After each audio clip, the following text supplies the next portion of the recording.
तो उन्होंने इस प्रकार पराधीन जीवन जीने से बेहतर वीरगति को प्राप्त होना समझा। यहां यह ध्यान रखने की आवश्यकता है कि वैदेही कोई अबला नारी नहीं थी जो अपनी रक्षा के लिए किसी पर आश्रित थी। सियावर रामचंद्र की जय। मानस और मानुष में आज हम सुनेंगे सुंदरकांड दोहा संख्या 9 चौपाई संख्या 3, जिसके माध्यम से हम समझेंगे कि क्यों माता सीता रावण के सामने अपने लिए मृत्यु की कामना करने लगी। चंद्रहास हरु मम परितापम रघुपति बिरह अनल संजातम शीतल निशित बहसी बर धारा कह सीता हरु मम दुख भारा।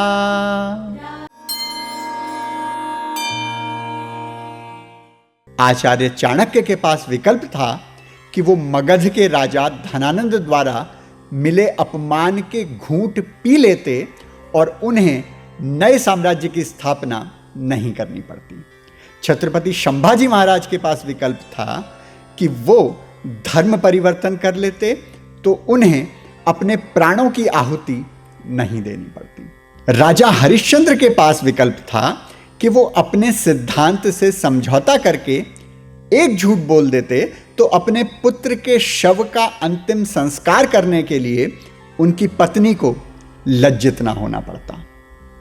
ऐसे ही महाराणा प्रताप के पास विकल्प था कि वो पराधीनता स्वीकार लेते तो उन्हें घास की रोटी नहीं खानी पड़ती। लेकिन महान आत्माएं अपने सिद्धांतों से समझौता नहीं करती, चाहे उसके लिए उन्हें अपना जीवन देकर मूल्य भी क्यों ना चुकाना हो। और फिर दूसरे के अधीन जीवन व्यतीत करने से बुरा तो कुछ हो ही नहीं सकता। पराधीन स्वप्नेहु सुख नाही। तो ऐसे में माता सीता को जब कोई मार्ग नहीं दिखाई दे रहा था जिसके द्वारा वो अपने आप को स्वतंत्र कर सकें, तो उन्होंने इस प्रकार पराधीन जीवन जीने से बेहतर वीरगति को प्राप्त होना समझा। ऐसे में रावण को उसके स्पर्श से पहले तलवार का स्पर्श करने का प्रण सुनाने के बाद वो रावण की ही तलवार से अपने प्राण हरने का आह्वान कर रही हैं। रावण की खड़ग चंद्रहास को संबोधित करते हुए वीरांगना जानकी कहती हैं, चंद्रहास हरु मम परितापम रघुपति बिरह अनल संजातम शीतल निशित बहसी बर धारा कह सीता हरु मम दुख भारा। हे चंद्रहास, मेरे ताप अर्थात मेरी जलन को तू हर ले। वो ताप जो प्रभु श्री रघुनाथ के विरह की अग्नि से उत्पन्न हुआ है, उस ताप को हर ले। तू तो शीतल, तीव्र और श्रेष्ठ धारा बहाती है, अर्थात तेरी धारा ठंडक पहुंचाने वाली, तीव्र और श्रेष्ठ है। तो तू ही मेरे दुख के भार को हर ले, मुझे इस भार से मुक्त कर दे। यहां यह ध्यान रखने की आवश्यकता है कि वैदेही कोई अबला नारी नहीं थी जो अपनी रक्षा के लिए किसी पर आश्रित थी। वे स्वयं में एक योद्धा थी जो अस्त्र शस्त्र की विद्या भी जानती थी और युद्ध कला में भी निपुण थी, और ना ही वो आत्मसमर्पण करने का प्रयास कर रही थी। वो तो मृत्यु का वरण करने का प्रयास कर रही थी। ठीक उसी प्रकार जैसे कोई भी सामान्य योद्धा जब युद्ध में शत्रु खेमे द्वारा बंदी बना लिया जाता है और उसे दया और मृत्यु में से एक विकल्प को चुनने को दिया जाता है, तो शत्रु की दया पर पराधीन जीवन जीने की बजाय वो मृत्यु का वरण करना अधिक उचित समझता है। परंतु ऐसा करने से पहले जानकी ने रावण को समझाने का बहुत प्रयास किया था। रावण को वो समझा रही थी कि उसका ये कृत्य न केवल अनैतिक है, बल्कि ये उसके शौर्य, उसकी कीर्ति, उसके सम्मान और उसके यश को भी समाप्त कर देगा। वाल्मीकि रामायण सर्ग संख्या 21 श्लोक संख्या 8 में वैदेही दशानन से कहती हैं, अतुष्टम स्वेषु दारेषु चपलम चलिते इंद्रियम नयंती निकृति प्रज्ञम परदाराह पराभवम।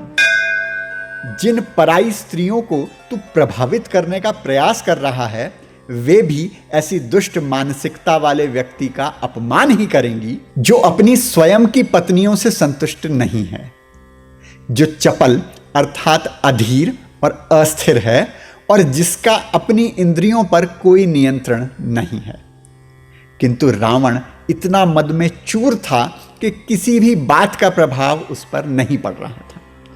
तब विवश होकर सीता जी ने मृत्यु की बात कही। साथ ही तलवार से बात करके वैदेही ये संदेश भी दे रही हैं कि यहां कोई जीवित व्यक्ति उनकी पुकार, उनके स्वतंत्र करने के निवेदन को नहीं सुन रहा, तो एक मूढ़ निर्जीव खड़ग से ही कहकर देख लिया जाए, शायद उसे ही मेरी स्थिति पर कुछ दया आ जाए और मुझे वो मृत्यु तक पहुंचा दे। तो आज की चौपाई से हमें क्या शिक्षा मिलती है? जब जीवित लोगों की संवेदना मर जाती है तो मृत वस्तुओं से ही गुहार लगाई जाती है। बाबा का आज का ब्रह्म ज्ञान है संवेदनहीन लोगों के नाम। एक संवेदना ही है जो मनुष्य को मनुष्य बनाती है, बाकी सब तो जंगल का नियम है। जिसके पास जितना पशुबल है वो उतना ही अधिकारी है। मिलकर जीना और मिल बांटकर खाना, यही हमें मनुष्य बनाता है। अब इन माता को ही देख लीजिए, अपने बच्चों के अलावा बाकी बच्चों के भोजन का भी प्रबंध कर रही हैं। ताती रोटियां गरम है, मुझसे जाएंगी तो देख कितना धुआं निकल रहा रोटी में। देख तो रोटी कर रहे, देखिए कितना तातिया।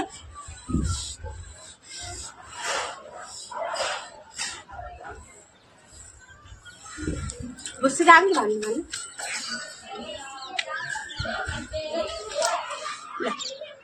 गरम है। आओ क्या है, कहाँ है ताती रोटी समझना ले।